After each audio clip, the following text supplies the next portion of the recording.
जेव्हापासून आंब्याचं सीझन सुरू झालं ना तेव्हापासून बरेच आंबे पण खाल्ले आणि आंब्याचा रस बी खाल्ला. रसासोबत बरेच आयटम खाल्ले. कधी शेवया खाल्ल्या, कधी पुरणपोळी खाल्ली, तर कधी साधी पोळी खाल्ली. पण आज ना मी तुम्हाला अशी गोष्ट बनवून दाखवणार होते ना की जी कोणी बनवतं तर कोणी नाही बनवत. तर आमच्या पद्धतीने सगळ्यात अगोदर मी ना इथं आंबे स्वच्छ धुवून घेतले. आणि लगेच ना इथं ना धिरड्याचं पीठ भिजवलं. तर आज मी ना आंब्याच्या रसासोबत खाण्यासाठी धिरडे बनवत होते. तर म्हटलं तुमच्यासोबत शेअर करूया. तर ना सगळ्यात अगोदर मग स्वच्छ आंबे धुवून घेतले आणि लगेच इथं धिरड्याचं पीठ बी भिजवून ठेवलं.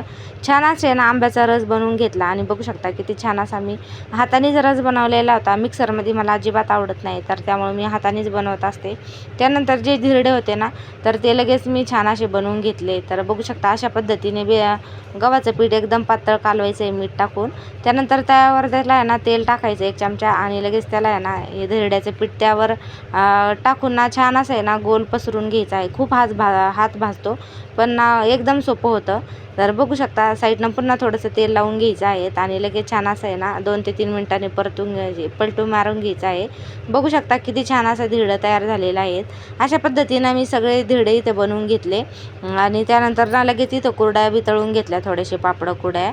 तर तुम्ही धिरडे बनवतात का रसासोबत तर नक्कीच मला कमेंट करून सांगा. आणि तुम्हाला फुल रेसिपीचा व्हिडिओ बघायचा असेल तर तेही कमेंट करून सांगा. मी नक्कीच तुमच्यासोबत शेअर करेन. आणि व्हिडिओ आवडल्यास व्हिडिओला लाईक करा, चॅनलला सबस्क्राईब करा.